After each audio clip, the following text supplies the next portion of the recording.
you're out to have a good time, you can't lose. At least that's what the New York Racing Association claimed back in 1981.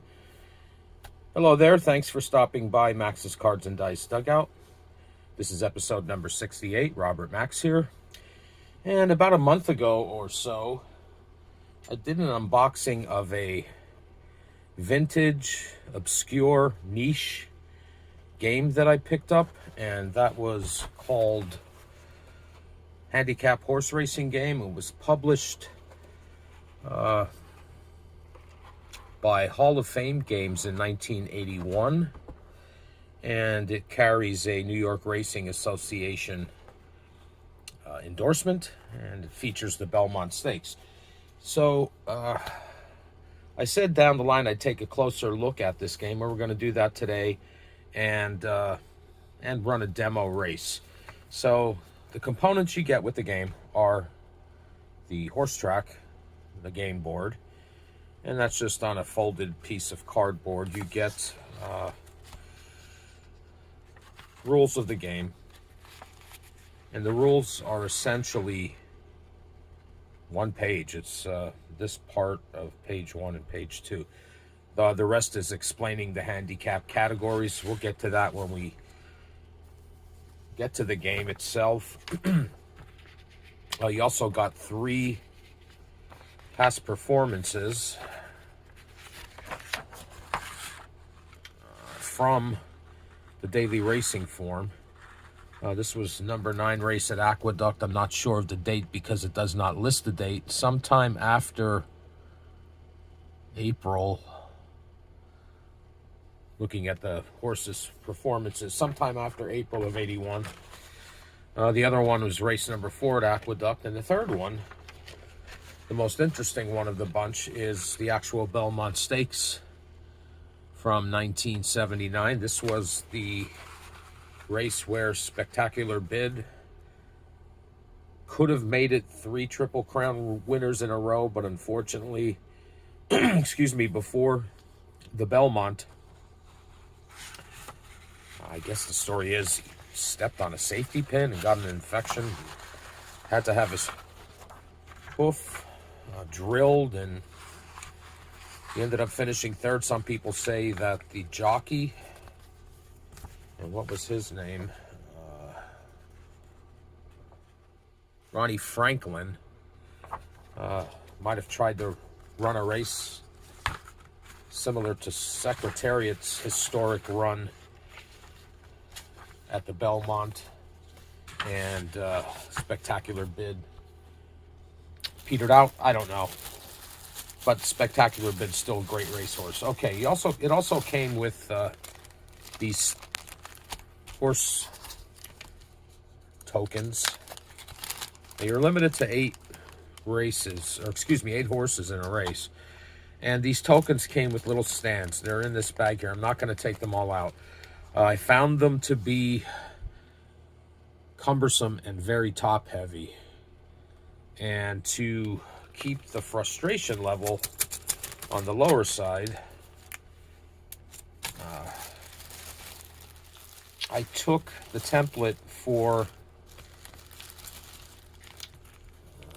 the lap markers that I use for fast action racing from Downey Games, and I just created little, if I can get them all out,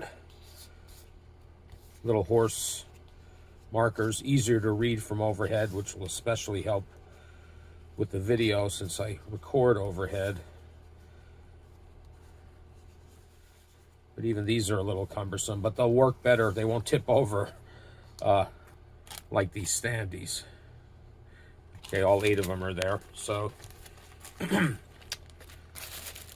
what else the game came with? It came with a set of handicap cards and race action cards, and you'll see how these work when we get to the game. And really interesting. Came with a spinner. Now, sure, I could use a D4, but the spinner works, and, you know, for nostalgic purposes, we'll use the spinner when we do our demo. You also got these handicap form analysis sheets that you would use when you're studying the past performances, and you'll also see that in action when we run a race. But it came with some of these that you can use. Like I said, you'll see what I'm talking about once we get to the race itself. And oh no, not last, because we also got this comic book, which is basically an introduction to thoroughbred racing. New York Racing Association presents the thoroughbred racing story, and it talks a lot about training, the tack that the horses use, names for colors of different kinds of horses, how they're registered. Basically an introduction to the whole sport of thoroughbred racing. I don't know who the artist was on this. Unfortunately, it wasn't anybody like, Jack Kirby or Steve Ditko, but that's a subject for another video channel. Okay, and lastly, he got 2 free grandstand admission tickets to Belmont Park or Aqueduct. Unfortunately, they expired on December 31st in 1981, but still a little interesting tidbit from the past. Okay, so we're going to run a race. So the first thing I'm going to do is pick a race to run. We're going to run the number 4 race at Aqueduct. It's a 7 furlong race. So we're going to set the horses up at the 7 furlong starting line, or the gate, I guess you'd say. So number 1 goes there. And we'll line them all up.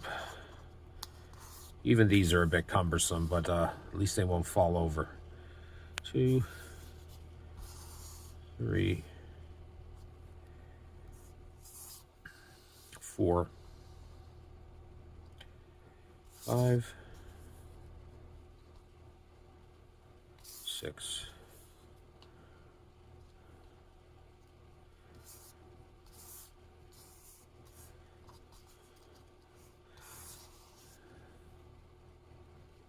7 and 8. Okay. So we have the horses in the gate.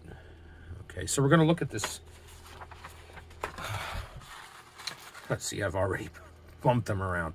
We're going to look at this PP from Aqueduct number 4 sometime in 1981. Sometime after April 13th, it looks like. Well, yeah, sometimes after April 13th of 1981. It was a 7 furlongs race, the claiming race with a purse of $10,500 for 4-year-olds and upwards. Okay, and then there's more information about weight allowances and claiming prices and things like that. So the way this game works, and these are example PPs, so they actually do the work for you. If you can see down here at the bottom, you have a handicap form analysis sheet, which is, the same as these that you would use yourself, except they're color-coded. And this is true for all 3 races on here, or that came with the game, I should say. So what this is trying to do is sort of giving you a tutorial on how to read the daily racing form in the past performances. So the first thing the rules tell you is you're going to look at the speed rating of these horses. Now you get some explanation of that in the rules. In this section, explanation of handicap category. So the speed rating is indicated by the color blue. So it's like a blue highlighter on the past performance. It deals with the first set of numbers located just before the listing of the 3 horses that finished first, second, and third. So that is these 2 numbers that are circled here. I don't know if you can see the whole thing, but no, probably not. Sunderance and Gale at Sea.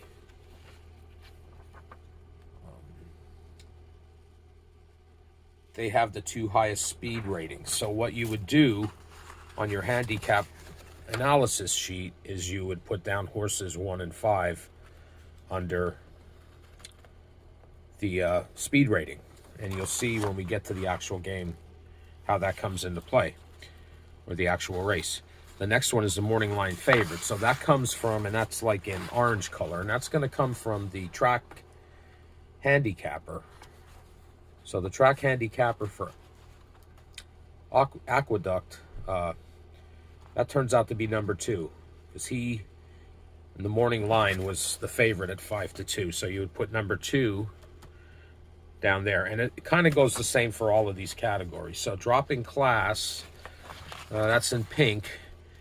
That's going to be horses 3, 7, and 8, because it's a 12,500 claiming race. But if you look at their previous races, for example, Westgate Brunswick, its last race that it ran in was a claiming race for $15,000. So it's a dropping class. And same with 7 and 8. They're both at a dropping class, so they would be written in here under the dropping class. Now here's the one where I have a problem. Number 4, leading jockeys. That's the gray highlighter. And you can see Westgate Brunswick with Larry Sawmell and Lomar Lee, number 6 horse, with Richard Gliori or Glior, I'm not sure on the pronunciation. Anyway, they're listed as the top jockeys, and I don't know where they're getting that information from, because there's nothing here that gives you the jockey's record for the year or his purse total for the year or anything like that. And if you look in the rules under the section leading jockeys, it says it's indicated by the color gray. The official track program and the daily racing form list all leading jockeys. The jockey's name is always found in the right-hand margin. For practical purposes, we have listed the jockeys in the right-hand margin at the past performance, like you can see here. In race 4, L. Samuel on number 3 and C. Osmussen. Well, that's not true, because it's Richard Miglior,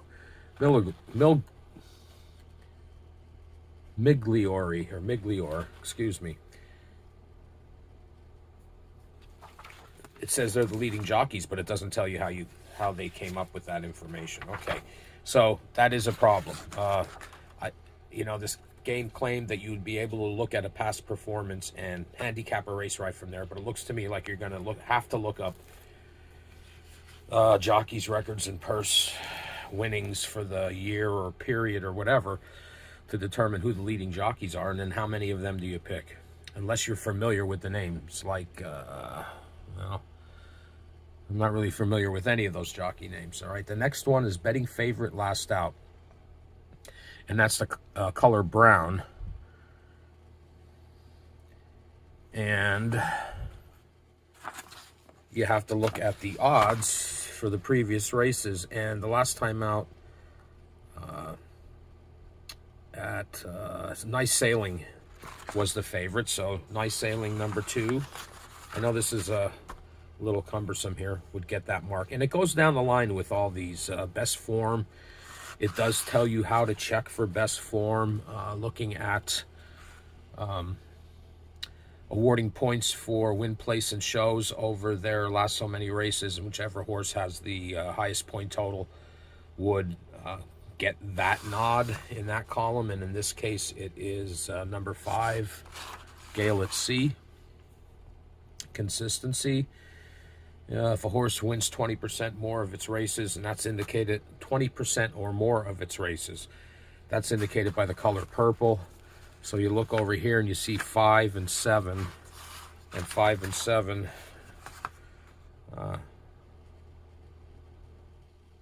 won 2 out of 5 races. Number 7 did. Number 5 also won 2 out of 5 races. So that's 40%. And 5 and 7 would be marked here. One last out, and that is color pink. And the only one on this racing form who won last out was Gale at Sea. You can see the pink highlight there. So Gale at Sea, number 5, gets the nod in that category. And then you have Race Luck, which you get instructions from the race action card on that. You have a long shot. So you use the morning line for that. And the long shot in this race is Laurel's Champ at 20 to 1. Okay, so number 4 gets the mark under long shot, and then stretch threat. Now that's the final category. In stretch threat, it's indicated by the color yellow, and the last 2 numbers before the name of the jockey. And where the heck is that on here?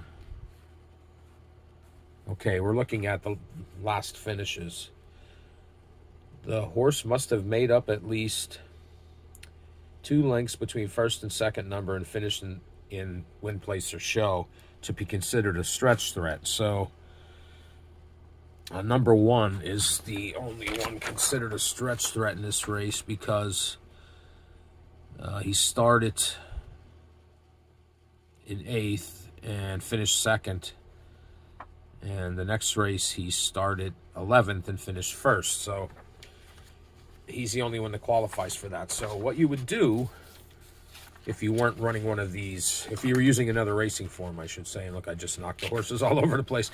But if you're using one of these handicap form analysis sheets, you would have filled in all these things here. And then based on that, I guess, you can bet and pick a horse. So let me get these straightened up again.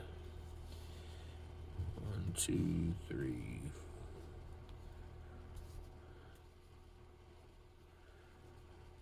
5, 6,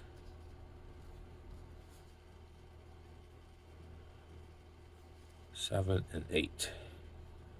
Now, if you're familiar with ASG Games, thoroughbred racing game, the movement is similar to this, but there are some places where there are things that occur differently. As you can see, there are some spaces here that have room for more than 1 horse. There are some spaces that actually take up 2 of the normal size of spaces, things like that. Okay.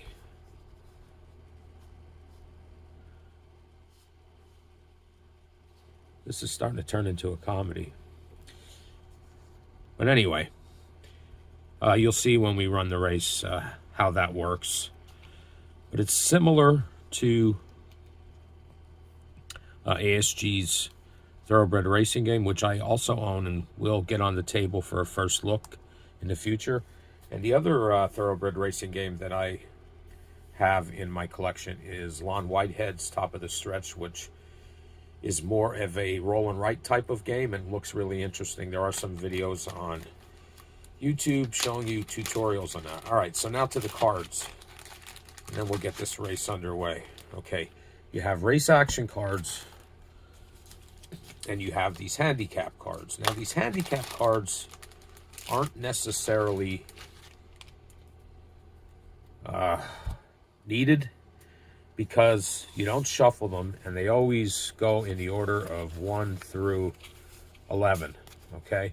So it's always 1 through 11 that you're going to draw these cards, and they correspond to the handicap form analysis sheet 1 through 11. I hope you can see that there. Okay.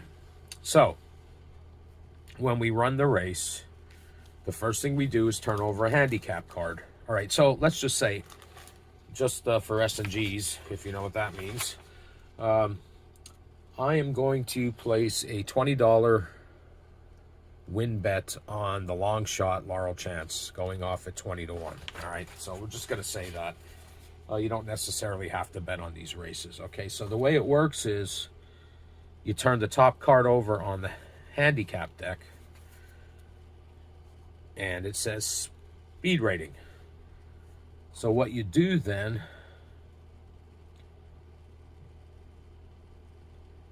you look at the handicap form for the race, and we see that horses 1 and 5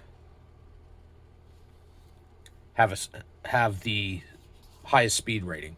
So you take the race action spinner, you give it a spin, and it comes up 3. So horses 1 and 5 are going to move 3 spaces. So it's 1, 2, 3. 5 moves 1, 2, 3. You can move side to side and diagonal, unlike ASG's game where you're assigned side moves. This you can use your number to move any way. Now, when a horse gets into a space that has room for more than one horse, provided there's not another horse there, they can slide down. Well, he's going to slide down to here. Okay, so he's not going to the rail, but he's going there. So that's the first thing you do. Okay, and then the next move would be to turn over a race action card. So we're finished with handicap card 1. All right, and the next thing we're going to do is turn over a race action card. And these I should have shuffled, and I didn't. So we'll shuffle them now. Okay. So what you do here is you turn over a race action card and you move the number of lengths it says. So there it's 2 lengths, and you move the numbered horses in that order. So the first one to go is 5. So he's going to go 1, 2, and cut right in front of number 1. Then it's 1, the number 1 horse here. I'm going to turn these cards this way.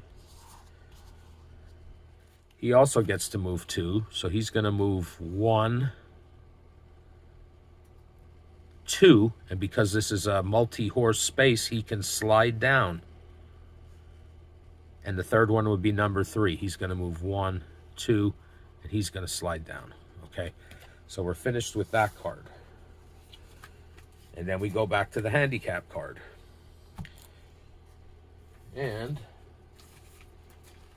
you know, you have to keep referring to the handicap analysis sheet. All right, so we're going to go back to the handicap card. Handicap card 2 says morning line favorite. So the morning line favorite was the number 2 horse. Nice Sailing. He went off at 5-2. So you take the spinner again, and it's a 2. And the number 2 horse gets to move 2. So he's going to move 1, 2 up there, okay? So now we're done with that one. Then you go back to the race action cards, and this is 3 lengths in the number, or in the order that they're listed. So number 1's going to move 1, 2, 3, and he's already into the far turn. Number 4 is going to move 3, 1, 2, 3, and number 5 is going to move 3, 1, 2, 3. Okay, so there we are, coming around there. Now we go to handicap card 3, and handicap card 3 is a drop in class. So we look at the drop in class from the analysis sheet, and that is horses 3, 7, and 8. Okay, so spin that, and they're only going to move 1. So 3 moves 1, 7 and 8 both move 1. Okay, so now we're finished with that. Now we go back to the race action card. The race action card says 1 length, 5, 7, and 2. So 5 moves up here alongside 1, 7 moves 1, and 2 moves 1. Okay, so now we're done with that card. And we go to handicap card number 4, and that's leading jockeys, the one that I have not been able to figure out. I'm just kind of pressing the I believe button and going with what the game's telling me. Like I said, this past performance does not show you anything about jockey records anywhere on here. You would have to look up some other chart. Okay, so leading jockeys. Well, leading jockeys are 3 and 6. So those two horses are going to move. And they're going to move 1. We spun a 1. So it's 3. Moves up there, and 6 finally gets out of the gate. Okay. All right, so now we flip the next race action card. And it's 1 length for horses 3, 6, and 1. And remember, you move them in that order. So it's 1 length for 3, 6, and 1. All right, so we move on to the next handicap card. And that is betting favorite last out. And the betting favorite last out from when we reviewed was number 2, Nice Sailing. Now remember, I put $20 on the long shot, number 4, who went off at 20 to 1. So anyway, it's number 2, Nice Sailing, who was the betting favorite last out. And he gets to move 2. So number 2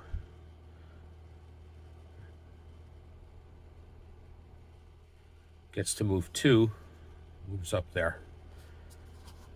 And now we're done with that card. Go back to the race action deck. And that tells us 2 lengths for 5, 7, and 8. So 5 is going to move 1, 2, and can slide down to the rail there. 7 is going to move 2, 1, 2. He moves down 1, and 8, 1, 2. All right.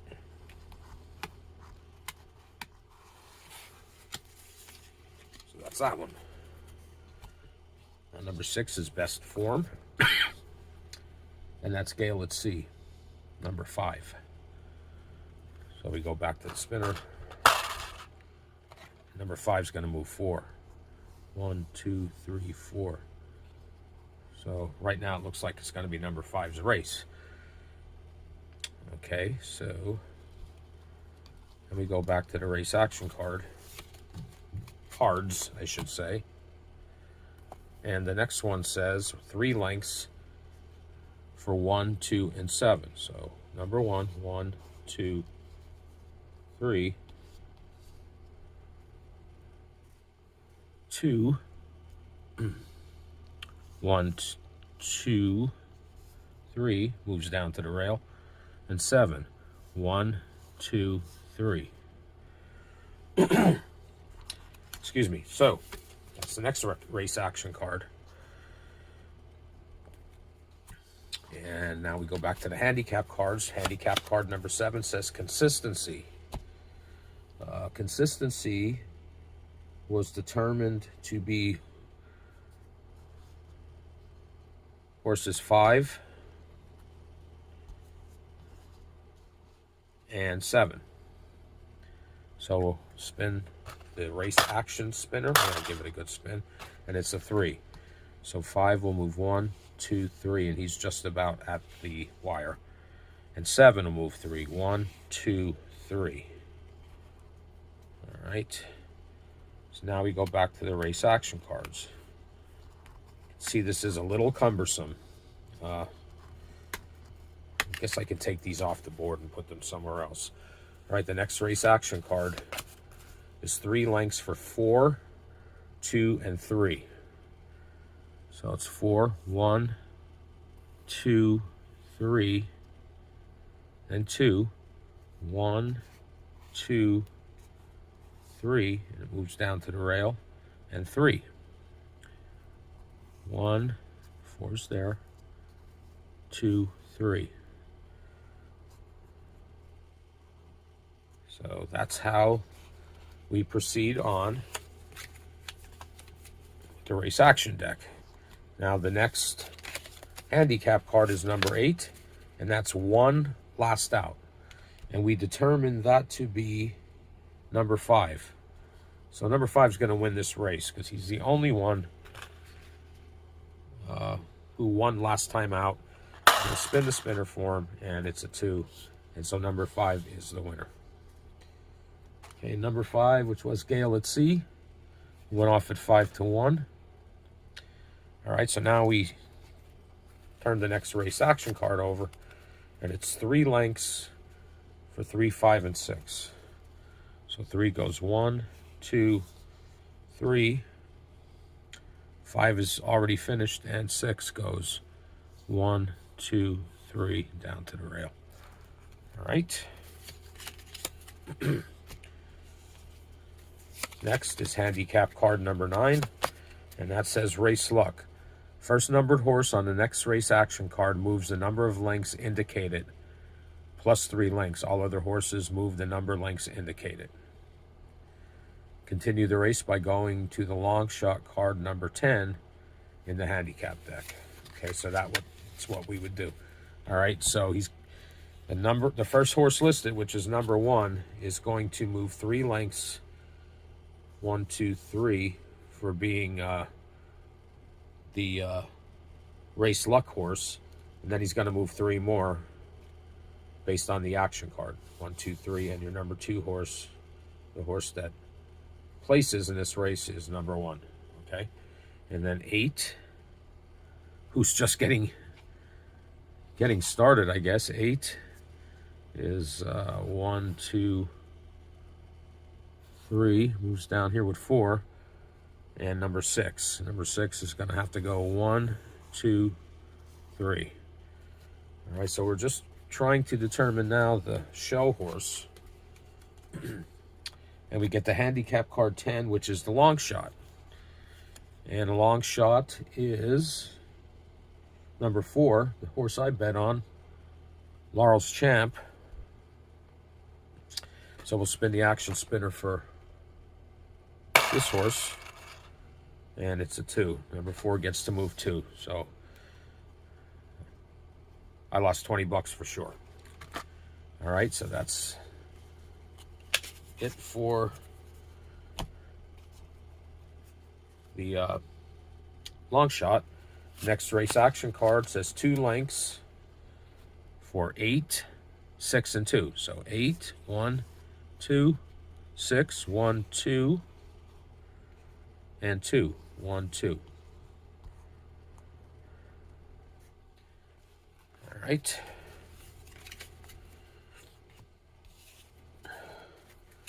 And the final handicap card is the stretch threat. So we determined the stretch threat to be number 1. Number 1's already out of the race, or has already finished. So we've gone through all of the handicap cards, and so now the remainder of the race is determined by the race action card. So 2 lengths for 6, 3, and 7. 1, 2, 1, 2, 1, 2. All right, the next one, 1 length for 4, 5, and 1. 1, 5 is out of the race, and so is 1. Okay, or has completed the race, I should say. 3 lengths for 3. Excuse me, 3, 2, and 8. 1, 2, 3, 1, 2, 3, and 8. 1, 2, 3. Okay, next one, 2 lengths for 6, 1, and 5. 1, 2, 5, and 1 have already finished. 1 length for 8, so 8 moves up here. 5 is out, and 3 is near the wire. 2 lengths for 2, 3, and 4. So 2 is going to be your show horse, and then 3 finishes 4th, and number 4 comes up here. And let's just get the 5th horse for the superfecta. So it's 4, 7, and 8. Gonna move 1 length. Whoops. 4 can only move outside there, and 7 and 8.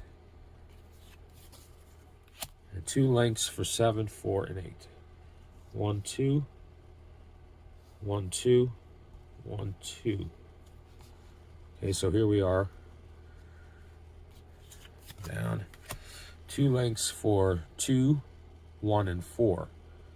So 4 is going to move 1, 2. 1 and 2 have already finished. 1 length for 2, 4, and 6. So 2 has finished, 4, 6. 1 length for 7. 3 and 1 are already finished. 1 length for 6. It's coming down to the 5th horse here. It's tight. 8 and 2, who's already finished. Next, it's 7. 3 lengths. So 7 is going to be the 3rd horse in the superfecta. Then it'll be 6. And the 5th horse in the superfecta. And then it'll be 4, and bringing up the rear is 8. So didn't do so well on my bet. As you can see, it's an old game. You can probably see why it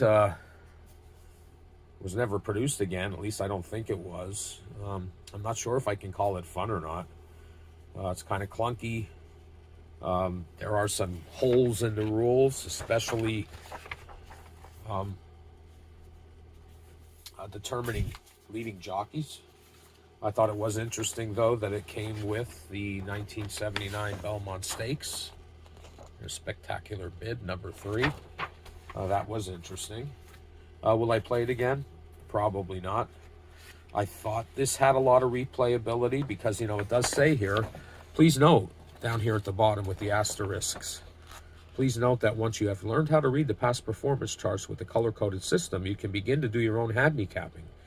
Using blank handicap form analysis sheets provided, you can handicap any race and run it with this game if it has 8 or less horses entered and is for one of the distances indicated on the racetrack board. Well, I don't know if that's completely true. Unless you have some other record for the top jockeys. Unless you have some other source to get the jockeys' records or whatever. So anyway, I said I'd get it back on the table to take a closer look at it. It is a bit of nostalgia, especially with the race action spinner. Kind of like that. All right, like I said, you could use a D4. It's probably just going to go into the collection as another vintage game that I've acquired. This video went a little bit longer than I thought, but if you hung out to the end, thanks for watching. And however you celebrate them, happy holidays to everyone, and I will see you again soon. Take care.